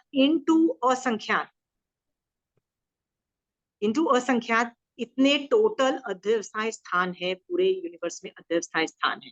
ठीक है, गॉट इट? अब तुमको उन अध्यवसाय स्थानों की बात हो रही है कि उन जिनसे रसबंध होता है, असंख्यात लोकाकाश के प्रदेश प्रमाण है, उन सभी अध्यवसायों में से एक जीव उन सभी अध्यवसायों में एक जीव मरण को प्राप्त होता है उतना काल। मतलब मैं मान लो अभी मरती हूं और मैं मेरे मरने के वक्त मेरे कषाय स्थान कितने हैं? तो आप बोलोगे 100, मान लो 100 नंबर है, राइट? फिर मैंने 1001 लिया, फिर मैंने 88 लिया, ऐसे करते करते सभी असंख्यात लोकाकाश प्रदेश जो 2 अध्यवसाय स्थान जो है, उन सब में मैं मरण करती हूँ, तो वो भाव से पुद्गल परावर्तन काल हुआ। समझ में आया? इसमें मैंने 2-3 चीजें आपको पढ़ाई। पहले मैंने क्या पढ़ाया? अध्यवसाय स्थान आपको पढ़ाए, राइट? अध्यवसाय स्थान से रसबंध होता है। अध्यवसाय जो स्थान होते हैं उसी से रसबंध होता है। समझ में हो? हाँ, तो मैंने आपको पहले अध्यवसाय स्थान समझाए, उसमें भी ग्रेडेशन होती है। ग्रेडेशन, उस ग्रेडेशन के अंदर मैं सारे अध्यवसाय स्थानों पे मरती हूँ। अभी मैं मरती हूँ तो इतने इतने कषायों से मरती हूँ, अगली बार इतने कषायों से मरती हूँ, इतने कषायों से मरती हूँ, फिर अलग अलग तरीके से मरती हूँ। जब मेरे सारे कषाय स्थान को मैं कवर कर लेती हूँ, तो वो भाव से पुद्गल परावर्तन काल खत्म हुआ। समझ में आया? नहीं समझ में आया तो आर्ग्यू। मैं कंचन आंटी के नोट से भी आपको पढ़ाऊंगी, डोंट वरी, आई विल। पहले मेरे से सीख लो लेमैन की लैंग्वेज में, फिर कंचन आंटी के नोट्स पे हम जाएंगे। ठीक है, so I am going to now the सूक्ष्म पार्ट। अब जो मैंने आपको बोला था अध्यवसाय स्थान है, उनका ही मुझे क्या करना है? If he dies in the sequence starting from जघन्य कषाय का उदय। अब मैं सीक्वेंस फॉर्म में कषाय स्थान में मरती हूँ। पहले तो ये समझो कषाय स्थान कितने हैं। तो मैंने आपको ये फॉर्मूला दिया है, बहुत आसान हो जाता है। भगवान ने क्या फॉर्मूला दिया है? असंख्यात लोकाकाश प्रमाण भगवान ने वो दिया। इसको यदि मैं फॉर्मूला रूप में कन्वर्ट करती हूँ तो ये आता है, असंख्यात लोकाकाश प्रदेश कितने होते हैं? एक लोक में एक लोक के आकाश प्रदेश इंटू असंख्यात। समझ में आया? इतने मेरे अध्यवसाय हैं, मेरे को सब अध्यवसाय स्थान में मरना है। हर अध्यवसाय में सीक्वेंस रूप में मरना है, सीक्वेंस रूप में। मतलब पहले सीक्वेंस में, पहले कषाय स्थान में मरूंगी, दूसरे कषाय स्थान में मरूंगी, तीसरे में मरूंगी। ठीक है, तब वो भाव से मतलब पुद्गल परावर्तन काल हुआ, सूक्ष्म वंश। समझ में आया? अब कंचन आंटी, किसी को नहीं समझ में आया ना, मैं कंचन आंटी के नोट से एक चीज क्लेरिफाई करूंगी। लेट्स रीड कंचन आंटी की बुक से भाव पुद्गल परावर्तन। तो कंचन आंटी से नेक्स्ट का सवाल है, भाव से बादल पुद्गल किसे कहते हैं? कषाय के अध्यवसाय जिससे रसबंध होता है। रसबंध सिर्फ कषाय से ही होता है, इसलिए उसको अध्यवसाय बोला। हाँ, तो मैंने वो कितने हैं? भगवान ने कहा असंख्यात लोकाकाश के प्रदेश प्रमाण है। मतलब लोकाकाश के प्रदेश देखो, ये लोकाकाश के प्रदेश कितने हैं? तो इसका आंसर है असंख्यात। असंख्यात, राइट? और इसके आगे असंख्यात लगाया, मतलब दिस मल्टीप्लाइड बाय दिस। ठीक है, multiplied by this multiplied by this is this. क्योंकि ये जो चीज है ना, लोकाकाश के प्रदेश भी असंख्यात हैं, और आगे एडजेक्टिव क्या लगाया? असंख्यात। मतलब लोक के प्रदेश इंटू असंख्यात, असंख्यात असंख्यात में बना के इतना प्रमाण है, मतलब क्वांटिटी इतनी है अध्यवसाय स्थानों की। इसमें सवाल है किसी को जो ये नहीं समझ में आया? क्योंकि अध्यवसाय समझना, अध्यवसाय स्थान समझना बहुत जरूरी है आप लोगों को। कषाय के अध्यवसाय स्थान, कषाय के अध्यवसाय स्थान।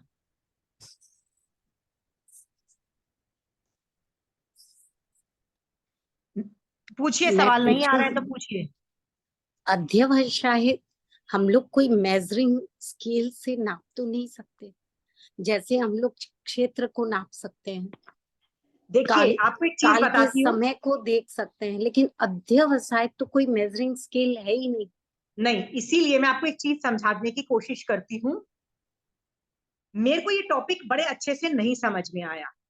उसका कारण क्या था कि मैं कर्म ग्रंथ की स्टूडेंट नहीं, मैं आगम की हूँ। मेरे दिमाग में भाषा कौन सी चलती है? आगम की भाषा चलती है। आप आगम की भाषा बोलोगे मुझे फिर भी समझ में आ जाएगी, पर आप कर्म ग्रंथ की भाषा बोलोगे ना तो आधी ऊपर से जाती है, बिकॉज वहां पे most of it is maths, most of it is memory में, ऐसे ऐसे ऐसे कॉम्बिनेशन। वहां पे हर चीज, हर सेंटेंस, हर वाक्य जो बोला जाता है ना, उसको मैथ्स में कन्वर्ट किया जाता है। मैथ्स में, मैथ्स मतलब न्यू नंबर्स में कन्वर्ट किया जाता है। समझ गए हो? हाँ, हर चीज को। तो जो आदमी कर्म ग्रंथ कर रहा है ना, उसके सामने बोलोगे ना अध्यवसाय स्थान, वो बोलेगा पता है, आगे बताने की जरूरत नहीं, हमको पता है अध्यवसाय स्थान क्या होता है। क्यों?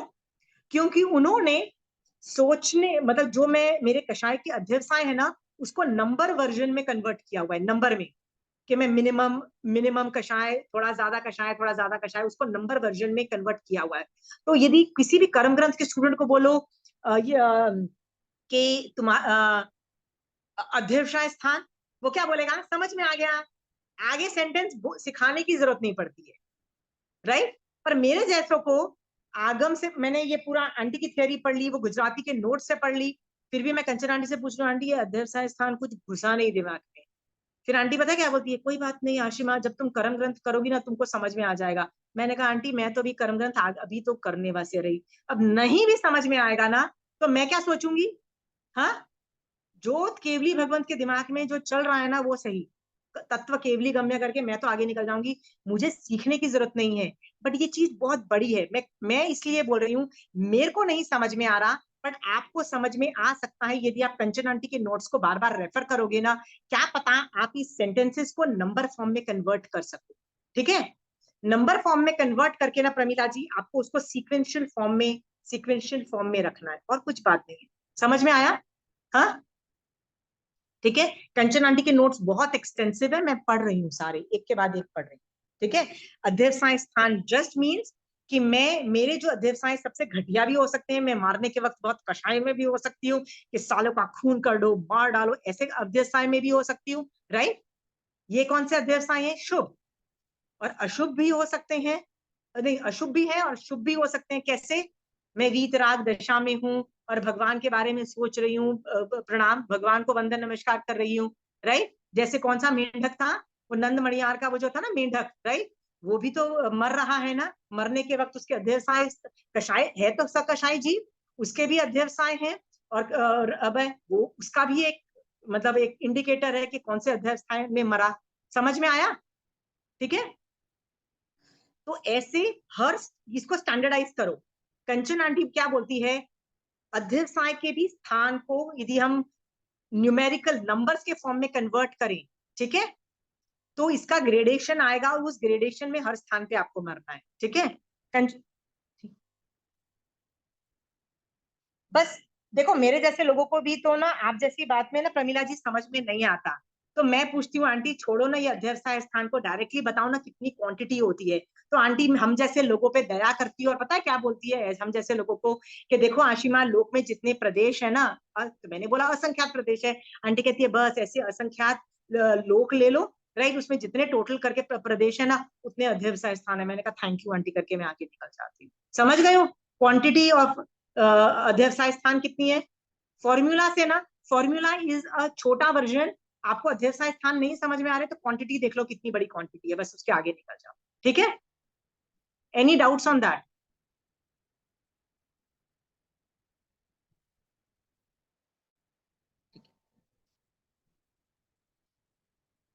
उन सभी अध्यवसायों में से एक जीव जितने काल में पूर्वक या अकर्म पूर्वक मरण को प्राप्त करे उतने काल को भाव से बादर पुद्गल परावर्तन कहते हैं। ये समझ में आ गया? ठीक है। अब भाव से सूक्ष्म का ये यही है, उसको क्रम पूर्वक रखना है। देखो ये क्रम वर्ड एक्स्ट्रा ऐड हो जाता है, और कोई वर्ड नहीं है, सेम बादर, और इसके अंदर क्रम पूर्वक लेना है, मरण को प्राप्त होता है। ठीक है, बिठा लेना। ठीक है, भाव से सूक्ष्म पुद्गल परावर्तन को स्पष्ट कीजिए। तो यहाँ पे वही लिखा हुआ है, कोई जीव जघन्य कषायोदय के अध्यवसाय में मरे। जघन्य का मतलब क्या होता है? बेर मिनिमम। जैसे मैंने बताया नंदमणियार भगवान को प्रे कर रहा था, महावीर स्वामी भगवान को वंदन में लीन था, तो उसके कषाय कितने थे? कितने थे बताइए? बहुत कम थे। बट फिर भी इतने कम नहीं थे। क्यों नहीं थे? क्योंकि वो तिर्यंच था। तिर्यंच जो होता है ना, उसकी 2 चौकड़ी का शेयोपशम होता है, मतलब उसकी अनंतानुबंधी और अप्रत्याख्यान का शेयोपशम है। तो जघन्य कषायोदय का मतलब प्रत्याख्यान और स्वंजलन कषाय और 9 कषाय के सबके जघन्य को लोगे ना, तो भी वो बहुत हाई डिग्री रहेगा। ठीक है, इसी वजह से जब हम साधु की, संयमी साधु को, एक मिनट, संयमी चारित्र के अध्यवसाय को लेंगे ना, तो उसमें सिर्फ स्वंजलन कषाय और 9 कषाय को हम लेंगे। क्यों लेंगे? क्योंकि ये साधु के संयम स्थान है।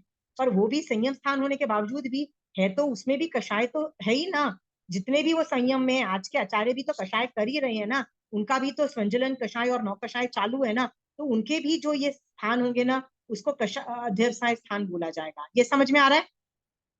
हाँ प्रमिला जी, इज इट क्लियर? तो साधु का बेस्ट माना जाएगा, क्योंकि इन लोगों के सिर्फ 2 ही, स्वंजलन कषाय चौकड़ी रहेगा और 9 कषाय रहेगा। 5वें गुणस्थान वर्ती तिर्यंच और मनुष्यों के, इन दोनों के अलावा प्रत्याख्यान कषाय चौकड़ी भी रहेगी। ठीक है, और चौथे गुणस्थान वाले या देवता नारकी या नारकी जो सम्यक दृष्टि देवता हैं, उनमें अप्रत्याख्यान कषाय चौकड़ी भी एडेड होगी। सिर्फ उनका कौन सी चौकड़ी नहीं होगी? अनंतानुबंधी चौकड़ी नहीं होगी। ये समझ में आ रहा है? कषाय बंध के कारण भी। ठीक है, अब ये जो मैटर है ना, कर्म ग्रंथ से आ रहा है, इसलिए थोड़ा डिफिकल्ट है, बैठ सकता है आपको बैठाना चाहे तो। ओके, यहाँ पे लिखा है प्रत्येक जीव श्रेणी आरोहण नहीं करता है। श्रेणी में 4 बार ही काल कर सकता है। क्यों कर सकता है? क्योंकि उपशम श्रेणी जीव कितनी बार करता है? तो भगवान कहते हैं 3 बार करता है, और चौथी बार करेगा तो कहाँ जाएगा? वो शपक श्रेणी करेगा। शपक श्रेणी के बाद सेकंड टाइम आप शपक श्रेणी क्यों नहीं कर सकते? क्योंकि शपक श्रेणी के बाद वो आदमी सिद्ध भगवंत मर जाएगा, वो फिर से कैसे मरेगा? ठीक है, सिद्ध भगवंत मरते नहीं है, इसलिए श्रेणी जब 4 बार हो सकती है, राइट, इसीलिए जघन्य कषायोदय में श्रेणी के अध्यवसाय नहीं समझना चाहिए। जघन्य को में श्रेणी वाले अध्यवसाय नहीं समझने चाहिए, उसके बाहर के समझने चाहिए। ये एक्स्ट्रा एक्सप्लेनेशन कर्म ग्रंथ दे रहा है, ये मतलब इंफॉर्मेशन रूप है बस।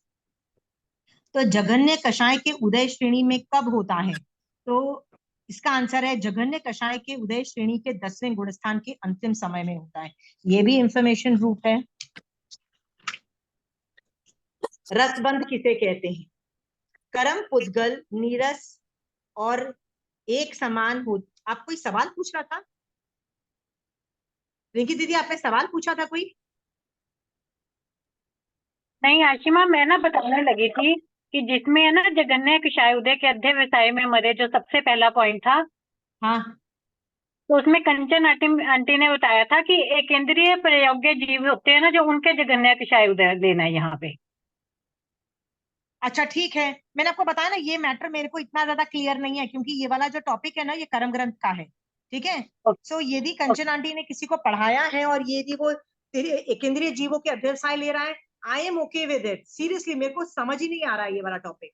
ठीक है, तो मैं फॉर्मूला से जा रही हूँ। कितने स्थान है मैंने आपको बताया ना, लोक में जितने आकाश प्रदेश है, इंटू असंख्यात को लेके मैं काउंटिंग कर रही हूँ। मुझे वो समझ में आया, मुझे अध्यवसाय से अभी भी नहीं समझ में आ रहा है, पर मैं पढ़ा रही हूँ। तो मैं कंचन आंटी की किताब क्यों पढ़ रही हूँ? कि आपको पता लग जाए, आप सीख लो। आप कंचन आंटी या दूसरे जो कर्म ग्रंथ पढ़ते हैं उन लोगों से सीख लोगे ना, आपको ये आराम से बैठ जाएगा। और रिंकी दीदी आप बोल रहे हो कि केंद्रीय जीव के अध्यवसाय को जघन्य समझना, fair enough, not a problem there, क्योंकि मुझे ये टॉपिक अध्यवसाय से मैं नहीं पढ़ा रही हूँ, मैं सिर्फ रीड आउट कर रही हूँ कंचन आंटी के नोट्स। क्योंकि जो मैं जब पीडीएफ भेजूंगी, और जो लोग पीडीएफ में प्रिंट आउट करके नहीं पढ़ेंगे, स्टडी नहीं करेंगे, उन लोगों के लिए मैं पढ़ रही हूँ कि एटलीस्ट तुम्हारे दिमाग में जाना चाहिए कि क्या क्या आंटी ने मैटर लिखा है, इसलिए मैं पढ़ रही हूँ। मुझे फिर भी नहीं समझ में आ रहा है, मैं इतना बता दूं, मुझे नहीं समझ में आता है अध्यवसाय स्थान, okay, because it is very numerically transformed, I can not enter that field, understood. इसलिए मैं कंचन आंटी के लिए क्या मैं पढ़ रही हूँ कि किसी ना किसी को हेल्प मिलेगी इस इंफॉर्मेशन से। रसबंध किसे कहते हैं? कर्म पुद्गल नीरस और एक समान होते हैं, किंतु ग्रहण करने के समय में ही कषाय का निमित्त पाकर उसमें अनंत गुणा रस पड़ जाता है, उसे अनुभाग या रसबंध कहते हैं। अनुभाग बंध का कार्य क्या कार्य करता है? कर्म का विपाकोदय यानी कर्म फल का अनुभूति अनुभाग के कारण होता है, अर्थात कर्म का फल देने की शक्ति अनुभाग में होता है। ठीक है, नेक्स्ट, उदाहरण सहित रसबंध को स्पष्ट कीजिए। इसमें बस चिकनाई को बताया जा रहा है कि चिकनाई कितनी है। अगेन, ये रसबंध के हेतुभूत कषाय के असंख्यात अध्यवसाय को किस जीव राशि से तुलना करके स्पष्ट कीजिए। मुझे ये समझ में नहीं आ रहा है। I am going to photocopy the whole thing and I am going to send it to you. इसमें साधु के संयम स्थान बताए गए हैं और अध्यवसाय स्थान किसे कहते हैं, तो अगेन इसका भी एक्सप्लेनेशन वही तरीके से बताया है आंटी ने। ये टॉपिक भी जो लगे, क्या आठों कर्मों के स्थिति बंध के असंख्यात अध्यवसाय हैं, ये भी मुझे नहीं समझ में आया है, इसीलिए I have left it as a theory. Trust me, आप लोग ये कंचन आंटी के नोट्स के पढ़ोगे ना, मुझे समझ नहीं आया तो क्या हुआ, मैंने यहाँ पे लिख दिया है कांट अंडरस्टैंड, राइट, बट मैं नहीं समझ सकती तो क्या हुआ, आप लोग आई एम श्योर समझ सकती हो, तो आप लोगों में कैपेसिटी है, क्षयोपशम करोगे आपको समझ में आ जाएगा। ओके, हर बंदे की कैपेसिटी नहीं होती है। So I am going to send you the PDF, तिखतों के पाठ करके प्लीज पढ़ने की कोशिश करना, क्या पता आपको अध्यवसाय स्थान का कॉन्सेप्ट बैठ जाए। Got it? मैं तो फॉर्मूला लगा के मैं तो आगे बढ़ रही हूँ। Any questions on this? ये थियोरी रूप में पढ़ा दिया, क्वेश्चंस पूछिए।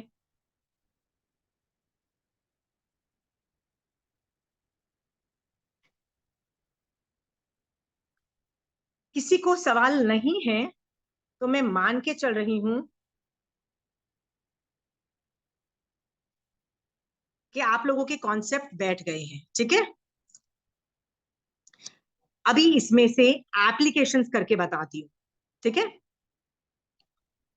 ये 4 तरह के पुद्गल परावर्तन हैं, बादर 4 तरह के सूक्ष्म हैं। एप्लीकेशन कर रही हूं, ये चारों की यूटिलिटी 0 है, इसका कहीं भी यूटिलिटी पहले भी नहीं थी और अभी भी नहीं। ठीक है, इनका अस्तित्व या इनका क्या काम है, सूक्ष्म को पढ़ाना, सूक्ष्म को समझना, सूक्ष्म से पुद्गल परावर्तन काल को समझना ही आप उद्देश्य रहा है ये बादर को पढ़ाने का। समझ गए हो? तो जहां भी पुद्गल परावर्तन की बात होती है सूक्ष्म को ही समझना, ये बात भी समझ में आ गई है। अब एक और चीज समझो कि आगम बोलता है कि पुद्गल परावर्तन काल है तो बहुत बड़ा, सबसे बड़ा टाइम फ्रेम है, समझ में आया, बताओ इसकी क्या यूटिलिटी है। तो आगम में एक जगह आता है, आगम में एक जगह आता है कि जब भी कोई जीव का मोक्ष जाने का टाइम में अर्ध पुद्गल परावर्तन बाकी रहता है, अर्ध पुद्गल परावर्तन बाकी रहता है, मतलब जितना जिसको पुद्गल परावर्तन है उसका आधा लोग वो बाकी रहता है ना, तब वो शुक्ल पक्षी हो जाता है, शुक्ल पाक्षिक हो जाता है। अंडरस्टूड? मैंने ये शुक्ल पाक्षिक कभी भी नहीं पढ़ाया किसी वजह से। शुक्ल पक्षी को यदि आप सचमुच समझ जाओगे ना, तो आपको वो लगेगा कि यार शुक्ल पक्षी का फायदा क्या है। शुक्ल पक्षी एक एग्जैक्ट टाइम है जब जीव कृष्ण पक्षी से शुक्ल पक्षी बनता है, उसके पास वो एग्जैक्टली अर्ध पुद्गल परावर्तन में मोक्ष चला जाता है, it is a fix time. तो मान लीजिए मैं और रिंकी दीदी एक साथ शुक्ल पक्षी बने, मतलब कृष्ण पक्षी से मैं शुक्ल पक्षी, हम दोनों आज एग्जैक्ट टाइम पे बने, एक ही साथ बने हैं। तो याद रखना हम दोनों सिद्ध बनने का हमारा टाइम सेम टाइम होगा। Are you very clear? दोनों टाइम फिक्स्ड होते हैं, मतलब फिक्स्ड है। तो आप बोलोगे जीव कब शुक्ल पक्षी बनता है? सिद्ध बनने की अद्भुतगल परावर्तन पहले बनता है। फिर आप पूछोगे शुक्ल पक्षी कब बनता है? तो अगेन शुक्ल पक्षी तब बनता है, उसके बाद अद्भुतगल परावर्तन में वो मोक्ष चला जाता है। अभी शुक्ल पक्षी का समझ में आ गया? अभी हम जैसे लोग क्यों नहीं पढ़ाते? हम टीचर्स, हमको पता है, फिर भी हम ये कॉन्सेप्ट क्यों नहीं पढ़ाते? क्योंकि ये कॉन्सेप्ट से पता है क्या निकलता है कि पुरुषार्थ करने की जरूरत ही नहीं होती। जब आप यदि एक बार शुक्ल पक्षी बन गए हो ना, तो टाइम फिक्स्ड है आपका मोक्ष जाने का, विच इज अद्भुतगल परावर्तन। तो आप धर्म करो नहीं करो, देयर इज नो आउटपुट, मतलब वैल्यू नहीं, राइट? तो मैं कैसे आपको मोटिवेट करूंगी? नहीं नहीं नहीं, धर्म करो धर्म करो धर्म करो, राइट? ऐसा भी तो हो सकता है ना कि प्रमिला जी आप अभी शुक्ल पक्षी बने, राइट? और आपने बोला भाड़ में जाए, मैं तो अद्भुतगल में तो मोक्ष जाने ही वाली हूँ, ना मैं क्यों धर्म करूं, और आप नहीं धर्म करो, फिर भी आप अद्भुतगल में तो मोक्ष चले ही जाओगे। समझ गए हो ना? तो शुक्ल ये वाला टॉपिक हम जानबूझ के नहीं पढ़ाते, हमको पता है, पर हम पढ़ाएंगे तो लोगों को क्या लगेगा? बहुत दिन why am I working hard, why am I doing समाइके, वर्षिता, क्या बोलते हैं, why am I working so hard in Jainism? I don't need to work hard. समझ में आया? हाँ, हम मोटिवेट, पुरुषार्थ की वैल्यू 0 हो जाती है। पर जो आप ऐसा समझ रहा है ना कि यार पुरुषार्थ की फिर वैल्यू क्या, अभी तो आराम करो, लेटेस्ट सो जाओ और पूरा दिन नेटफ्लिक्स देखो, जो आप में से ऐसा ही सोच रहा है कि मैं तो अद्भुतगल में निकल जाऊंगा मोस्ट प्रोबेबली शुक्ल पक्षी के बाद, तो ऐसे लोगों को बता दूं, यदि आप धर्म नहीं करोगे ना, तो 7वीं नरक में बार बार जाके भी आप मोक्ष में जा सकते हो, राइट? पर यदि धर्म करते रहोगे ना, तो देवलोक मनुष्य, देवलोक मनुष्य, देवलोक मनुष्य करके आप मोक्ष में चले जाओगे। That is the difference, right? So basically आप जैसे लोग यदि कोई आलसी हो जाए और बोले क्यों धर्म करें, तो उन लोगों के लिए बोल रही हूँ कि भैया यदि धर्म नहीं करोगे ना, तो नरक तिर्यंश में काफी योनियां करते करते आगे बढ़ोगे, अद्भुतगल परावर्तन। आपको ऐसा करना है क्या? Anybody interested in that? हाँ प्रमिला जी, नरक में तिर्यंश में घूम के सिद्ध होना है अद्भुतगल में, हाँ, कि मनुष्य देवलोक में जाके करना है। तो दैट इज द डिफरेंस। आप लोगों को मैंने दोनों तरीके बता दिए। हाँ यार, इनकी दीदी, मैंने कहा जो ये सोच रहा है, पर ये जरूरी थोड़ा है वो शुक्ल पक्षी बन ही गया हो। ये भी बात है, बट फिर भी आप लोगों को मैं क्यों बोल रही हूँ कि हम ये जानबूझ के क्यों नहीं पढ़ाते? क्योंकि हम लोग बार बार बोलते हैं सम्यक दृष्टि बनो, सम्यक दृष्टि बनो, पर आगम में जहां भी कोई जीव महावीर स्वामी भगवान या कोई भी तीर्थंकर के पास जाके वंदन नमस्कार करके पूछता है, तो वो ऐसे नहीं पूछता है कि मैं सम्यक दृष्टि हो गया, वो ऐसे पूछता है क्या मैं भवी हूँ, राइट? क्या मैं शुक्ल पक्षी हूँ? क्या मैं सम्यक दृष्टि हूँ? क्या मैं कितने भव बाद मोक्ष जाऊंगा, राइट? ये सब पूछता है। सबसे पहले वो स्टार्ट कहाँ करता है कि मैं भवी हूँ कि नहीं भवी हूँ, क्योंकि यदि मैं भवी ही नहीं हूँ तो भाई आगे के पैरामीटर्स मैटर ही नहीं करते। फिर वो सवाल क्या पूछता है, क्या मैं शुक्ल पक्ष, मतलब कृष्ण स्तु में शुक्ल पक्ष में कन्वर्जन हुआ है कि नहीं हुआ है? क्योंकि यदि वो कन्वर्ट नहीं हुआ, मैं अभी भी कृष्ण पक्षी हूँ, तो भाई सम्यक दर्शन की बात ही कहाँ आई बेटा, तेरे सम्यक दृष्टि भी नहीं बनेगा, ठीक है? इसे सेकंड सवाल क्या होता है, क्या मैं शुक्ल पक्षी हूँ? फिर थर्ड सवाल आता है, क्या मैं सम्यक दृष्टि हूँ, मतलब क्या मैंने सम्यक दृष्टि की स्पर्शना कर ली है, राइट? तो वो राइट, और उसके बाद सवाल आता है मैं कितने भव में जाऊंगा, या मैं इतना होगा, बाकी सब सवाल आते हैं। देखो ये हर बार ये सीक्वेंस होगा आगम में, जब भी कोई आदमी के बारे में पूछा जाएगा ना, यही सीक्वेंस होता है। हे भगवान, क्या मैं भवी हूँ? क्या मैं सम्यक दृष्टि हूँ? क्या मैं सम्यक दर्शन की स्पर्शना मैंने की है? क्या मैंने ये किया है? कितने भव में जाएगा? सीक्वेंस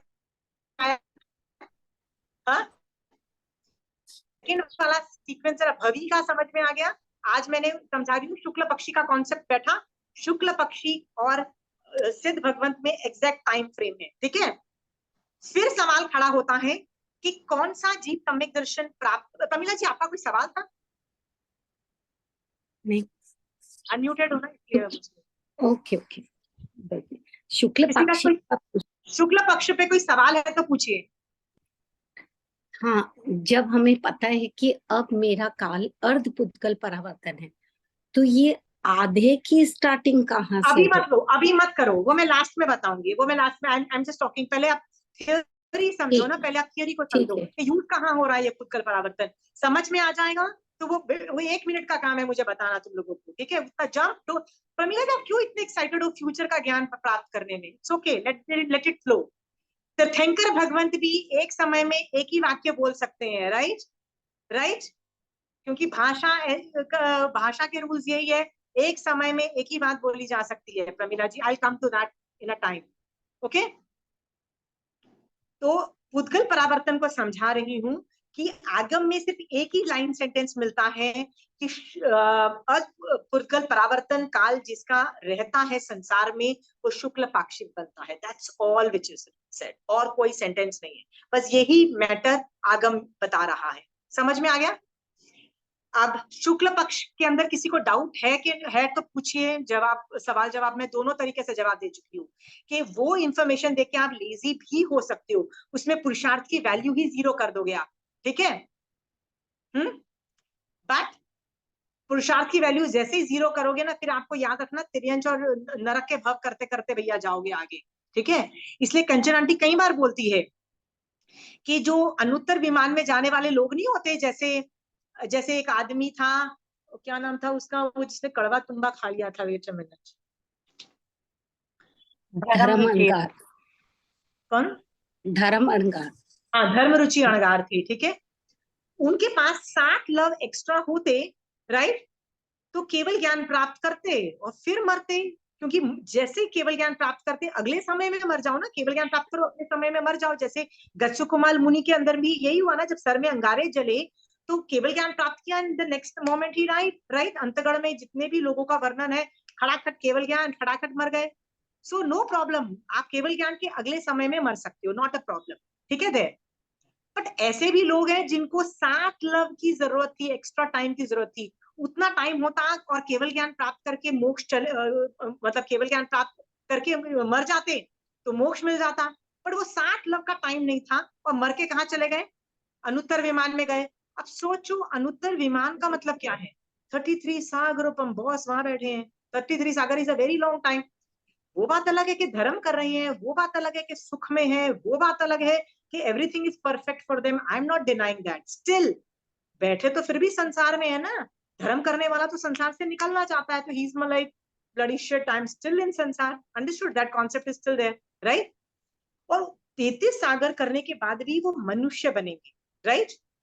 और मनुष्य में ये नहीं पता कहाँ पैदा होंगे, ऐसा भी तो हो सकता है वो चौथे आरे में पैदा हो जाए, या तीसरे आरे के एंड वाले टाइम में पैदा हो जाए, या महाविदय में पैदा हो जाए। वहां तो उम्र भी देखो, 5वें आरे में हम लोग के लिए बहुत अच्छा है कि भैया 100 साल में तो मरोगे ही मरोगे, ठीक है। उन लोगों में तो यार लाइफ कितनी लंबी लंबी होती है, 3rd आरे के एंड वाले 4th वाले में। तो मान लो ऐसे जीव ने, मान लो बचपन से 9 साल के पहले तो आपको केवल ज्ञान नहीं हो सकता, 9 साल में ही मान लो आपको केवल ज्ञान हो गया, 9 साल के बाद 10वें साल में आपको केवल ज्ञान हो गया मान, ठीक है। उसके बाद आप कितनी लंबी आयु जी के फिर जाके मरोगे, राइट। तो आंटी के हम जैसे लोग पूछते हैं भाई ये इतना लंबा क्यों, बेचारे वहां अनुत्तर विमान, यहाँ पे बेचारे संसार में है, फिर भी चाहे वो जितनी भी परफेक्ट स्टेज में हो, है तो संसार में ना। तो आंटी उसको किससे जस्टिफाई करेगी? संसार में रहने का काल बाकी था, ऐसे वर्ड्स बोलेगी, संसार में रहने का काल बाकी था। इसका मतलब ये वो शुक्ल पक्षी से डिराइव कर रही है कि शुक्ल पक्षी का जो अर्धपुद्गल उसका बाकी है, मतलब जो टाइम फ्रेम उसका बाकी है। Got it? ये मैं इसलिए आपको एग्जांपल्स बता रही हूँ कि आपके दिमाग में ये फ्लैश हो जाए कि ऐसी सिचुएशन क्यों क्रिएट होती है, why does such situations get created. Got it? हाँ, जैसे मरुदेवी माता और उसका जो हस्बैंड था नाभिराज, वो युगलिक थे, टेक्निकली दे वर युगलिक्स, पर साथ में क्या हुआ था उन दोनों को? साथ में मरना चाहिए था ना, युगलिक का मतलब क्या होता है? पर एक कर्म भूमि का था, एक अकर्म भूमि का था। मरुदेवी माता जैसे ही मरी, राइट, वो किसके अंदर थी? वो कर्म भूमि में मरी, सिद्ध बन गई, ठीक है। पर उनके पापा किसके थे? उनकी उम्र थोड़ी सी ज्यादा थी, वो कर्म भूमि के थे, नहीं मर सकते थे, उनका टाइम ज्यादा था, राइट, संसार काल ज्यादा था। अगेन डिराइव्ड बाय शुक्ल पक्ष। Puja, you have a question? Anyway, अब शुक्ल पक्षी का कॉन्सेप्ट यदि समझ में आ गया है तो I am going to another question, another theory called देशोन अर्धपुद्गल परावर्तन काल, ठीक है।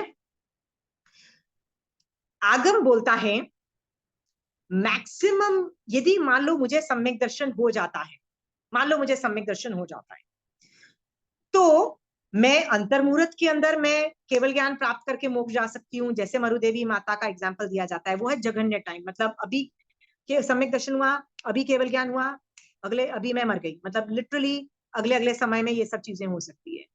बट जघन्य नहीं हो कि उत्कृष्ट कितना काल है कि जीव को सम्यक दर्शन हुआ और वो कितना काल रह सकता है संसार में। तो भगवान उसका आंसर क्या देते हैं? देशोन पुद देशोन अर्ध पुद्गल परावर्तन काल, जिसका डेफिनेशन का मतलब है मैं अभी अर्धपुद्गल परावर्तन मतलब शुक्ल पक्षी बनी, मतलब अभी मैं इस टाइम पे शुक्ल पक्षी बनी, राइट? उसके कुछ समय बाद ही मैं सम्यक दर्शन प्राप्त कर सकती हूँ। मेरे में सम्यक दर्शन प्राप्त करने की योग्यता कब आएगी? जब मैं शुक्ल पक्षिक बनूंगी। कृष्ण पक्षिक में कैपेसिटी ही नहीं होती है सम्यक दृष्टि बनने की, ठीक है? तो मैं शुक्ल पक्षिक बनी, यानी उसके बाद कुछ समय बाद ही मुझे क्या हो सकता है? सम्यक दर्शन हो सकता है। और ऐसा भी हो सकता है कि शुक्ल सम्यक दर्शन होने के बाद मैं अर्ध पुद्गल परावर्तन तक संसार में रही और फिर जाके मैं मोक्ष में जाऊं, ऐसा भी हो सकता है। तो इस सिचुएशन को जब अभी मैं शुक्ल पक्षिक बनी और थोड़े से समय के बाद मैं सम्यक दृष्टि बनती हूँ, उस सिचुएशन को बोलते हैं देशोन अर्ध पुद्गल परावर्तन काल। देशोन का मतलब क्या होता है? What is the meaning of देशोन? देशोन का मतलब होता है कुछ कम, कुछ कम। लिख लो, देशोन मीन्स कुछ कम। ये भी मैं आपको एक कागज देने वाली हूँ एब्रीविएशन वर्ड्स के। देशोन, झाझेरी, विशेषाधिक, में सबके डेफिनेशन उठा के आप लोगों को देने वाली हूँ। ये टाइप्ड है, मैं अब टाइप्ड वर्जन ही आप लोगों को भेजने वाली हूँ। अभी लिख लो। मैं ये वर्ड्स क्यों जानबूझ के हाईलाइट कर रही हूँ? देशोन अर्ध पुद्गल परावर्तन काल, आपको दिख जाना चाहिए कि हो क्या रहा है। मेरे पास देशोन अर्ध पुद्गल परावर्तन है यदि मैं सम्यक दृष्टि बन गई हूं तो। Got it? तो 32 आगम में टीका, चूर्णी, भाष्य, कर्म ग्रंथ, जितने भी और बुक्स हैं जैन धर्म में, चाहे वो दिगंबर की हो, श्वेतांबर की हो, मंदिर वासियों की हो, स्थानक वासियों की हो, जितनी भी बुक्स है, इसमें एक ही यूटिलिटी दिखाई दे रही है हम लोगों को। एक ही यूटिलिटी ऑफ पुद्गल परावर्तन काल आज की डेट में अवेलेबल है। पहले रहा होगा, पहले बहुत सारी यूटिलिटी रहे होंगे, आज की डेट में एक ही यूटिलिटी है, वो है ये शुक्ल पक्षिक बनने की और सम्यक दर्शन का जघन्य काल, जिसको बोलते हैं देशोन अद्भुतकल परावर्तन काल। तो फिर भगवान से पूछा गया कि ये जो अद्भुतकल परावर्तन की बात हो रही है, देशोन में हम सम्यक दर्शन प्राप्त करते हैं, तो ये कौन से पुद्गल परावर्तन काल समझना ये 8 में से? तो इसका आंसर मैं दे रही हूँ, मैं आपको इसका आंसर बता रही हूँ।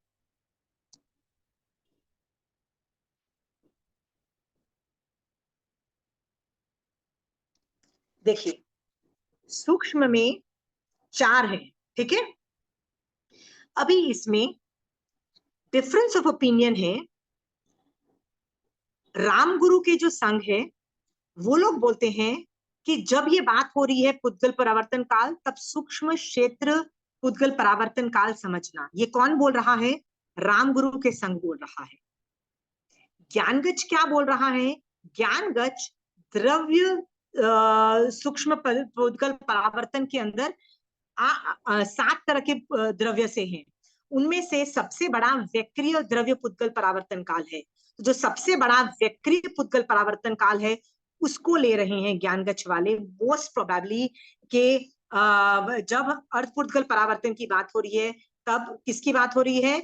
ये धारणा से उनकी बात चली आ रही है। धारणा का मतलब है आगम is not talking about it, but हम लोग अपने गुरुओं से जो सीखा है ना, वो द्रव्य में वैक्रिय सूक्ष्म पुद्गल परावर्तन काल वो समझ ले रहे हैं। कौन? ज्ञानगच्छ। रामगुरु ले रहे हैं क्षेत्र से, ठीक है? इसका मतलब क्या है? आप अपने अपने संघों में जाके you can ask this question, और it is okay if your आचार्य has a difference of opinion, it's totally okay, don't you worry on that. दादागिरी मत मारो, ठीक है? आप कंचन आंटी की बुक से करोगे तो कंचन आंटी की बुक है ना, इज टोटली डीलिंग विद रामगुरु संघ, तो उसमें क्षेत्र पुद्गल परावर्तन की बात हो रही है, विच इज टोटली राइट, क्योंकि आंटी उस संघ की धारणाओं के बारे में वर्णन कर रही है, ठीक है। बट आप अपने अपने आचार्यों की डिफरेंस ऑफ ओपिनियन मान के चलो, ज्ञान में डिफरेंस ऑफ ओपिनियन चलेगा, do not bother, go and find out from your संघ। जैसे पूजा, तुम अपने संघ के आचार्य को मिलो तो पूछ सकते हो कि हम,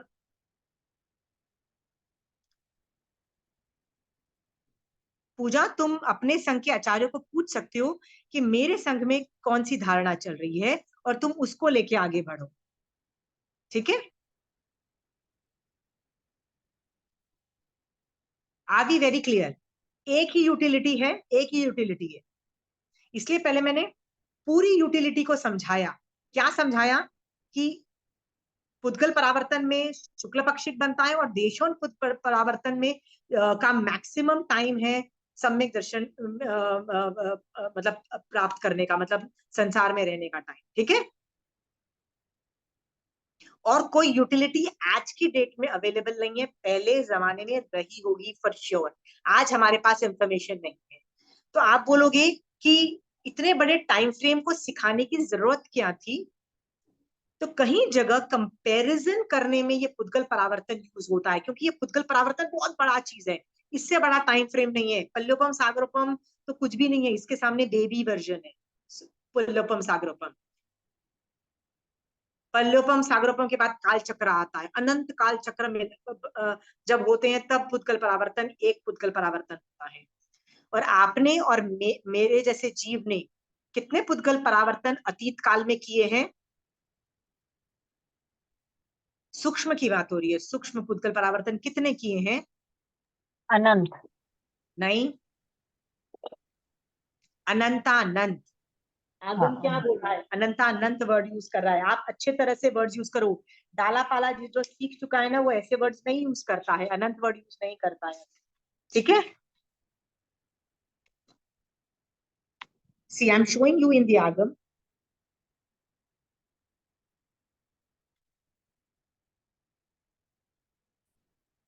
हे गॉड, हे भगवान से पूछा, क्या पुद्गल परमाणु पुद्गल के संयोग और विभाग में होने वाले अनंतानंत पुद्गल परावर्तन जानने योग्य हैं? तो भगवान ने बोला, संयोग और विभाग से होने वाले पुद्गल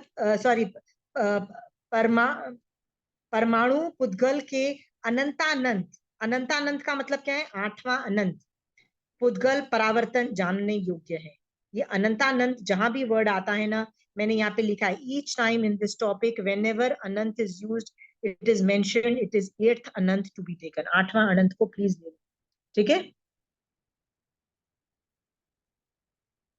आपको मैंने फिर भी बता रही हूँ, वापस रिपीट कर रही हूँ, पुद्गल परावर्तन इतना बड़ा टाइम फ्रेम है जो स्टार्ट ही अनंत से चालू होता है, जो स्टार्ट ही अनंत से होता है। तो इसके बाद मैं यदि अनंत ऐड करती हूँ तो वो 8वें अनंत में ही घुस जाता है जानबूझ के। Got it? देखो, आपके दिमाग में यदि पुद्गल परावर्तन बैठेगा ना, तो आपको रियलाइज होगा, इवन दो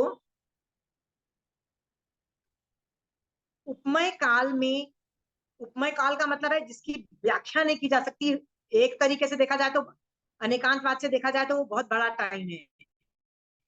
फिर भी भगवान क्या बोल रहे हैं? उपमय काल में सबसे छोटा पल्योपम, उससे बड़ा सागरोपम, उससे बड़ा काल चक्र, और अनंत काल चक्र का एक पुद्गल परावर्तन काल।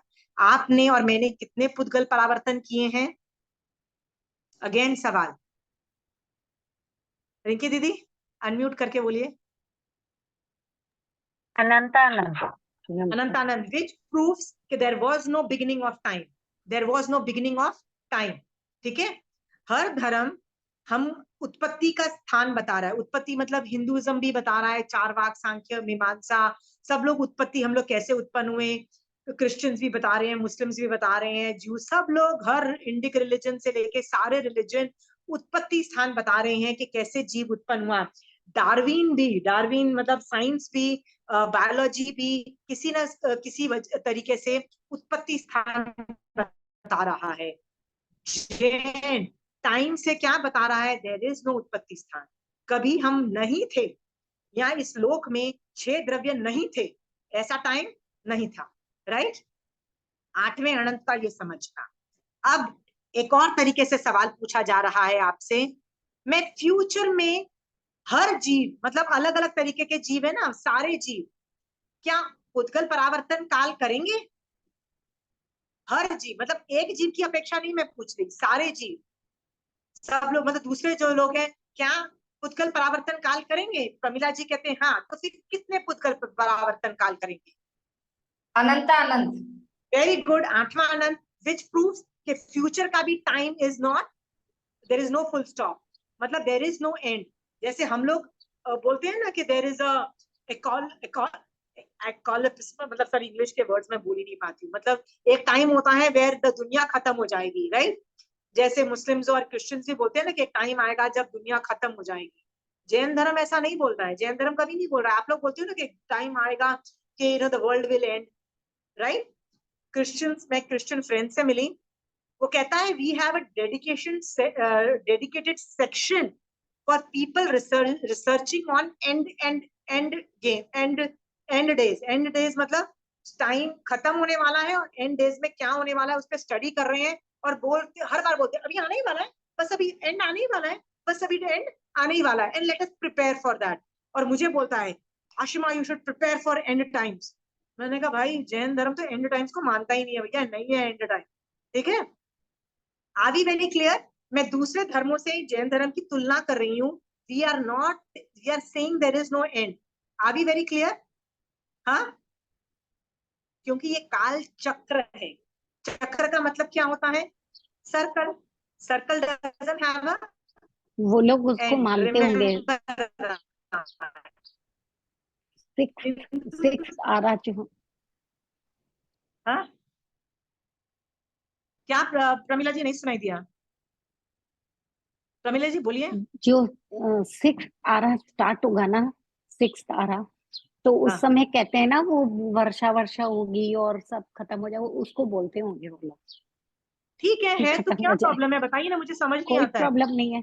नहीं नहीं, वो लोग कहते हैं तो ठीक है भाई, मानते रहो।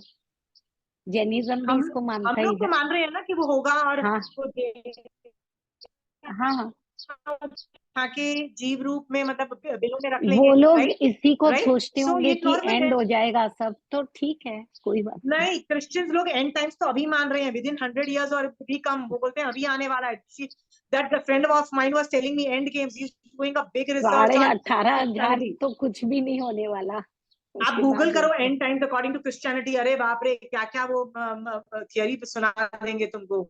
मतलब मेरी तो एक दिन की थियरी सुन के इतनी पक गई, मैंने फिर बोला यार जैन धर्म क्या बोलता है, मैंने कहा हटाओ इस ये एंड टाइम्स को, मैंने कहा डजंट एग्जिस्ट इन जैन धर्म। ओके, आप गूगल करोगे ना तो इतने रील्स मिल जाएंगे आपको, end times of according to Christianity और एनी अदर रिलीजन, बहुत मिलेंगे। वो they keep telling us prepare prepare. I said we don't prepare, we are constantly prepared for moksha, that's all what we are doing, right? So ये मैं इसलिए बोल, ये topic से आपको पता लगता है there is no past, there is no future, क्योंकि बहुत लोगों को ये हजम नहीं होता है। इवन जैन धर्म जो मुझसे सीखते हैं ना, मेरे स्टूडेंट्स हैं जो 5-5 साल से मेरे से धर्म सीखते हैं, फिर भी बोलते हैं नहीं नहीं कहीं तो स्टार्ट हुए होंगे ना हम लोग, कहीं तो स्टार्ट हुए होंगे ना, वो ये सवाल जरूर पूछते हैं। और मैं सोचती हूँ यार ये लोग अटक गए, मतलब ना दिस अटकना, मैं ये अटक जाओगे ना तो मैं नहीं पढ़ा पाऊंगी आगे।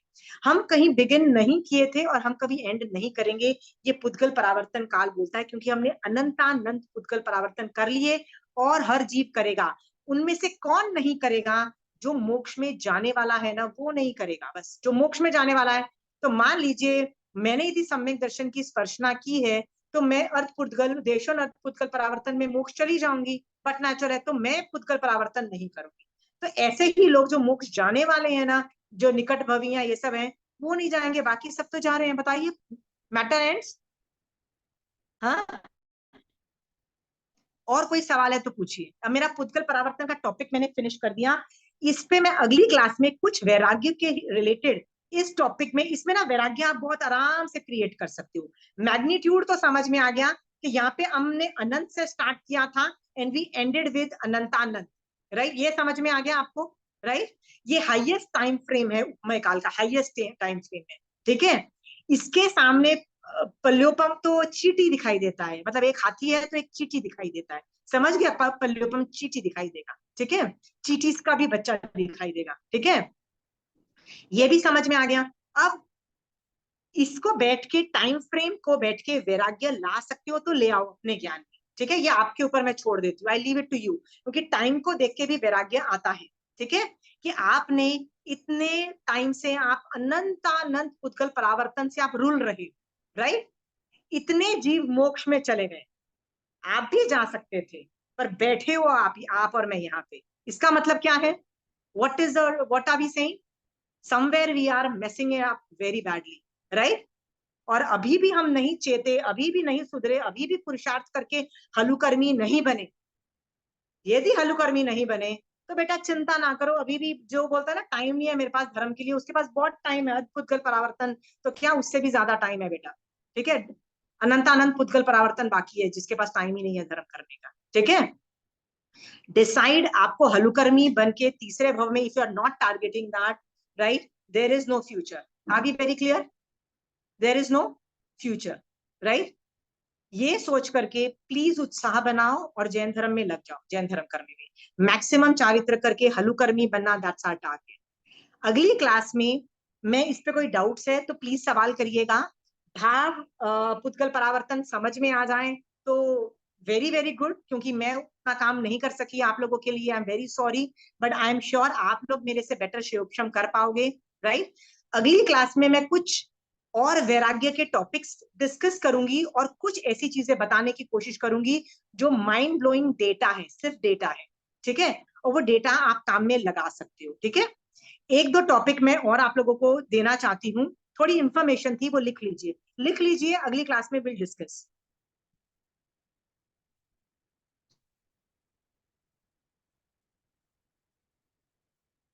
या एक काम करिए, अगली क्लास में ही हम कर लेते हैं, डाउट्स अपने प्लीज मेरे को पहले भेज दीजिए, ये डिफिकल्ट टॉपिक है, जो सवाल करोगे मेरे को क्या पता मेरे को आंसर आए नहीं आए, तो इस टॉपिक पे जो भी सवाल है ना मैं गारंटी नहीं कर सकती हूँ कि मुझे आएगा आंसर, सो प्लीज सवाल पहले भेज दीजिएगा मुझे, ठीक है, I am ready to give answers, ठीक है।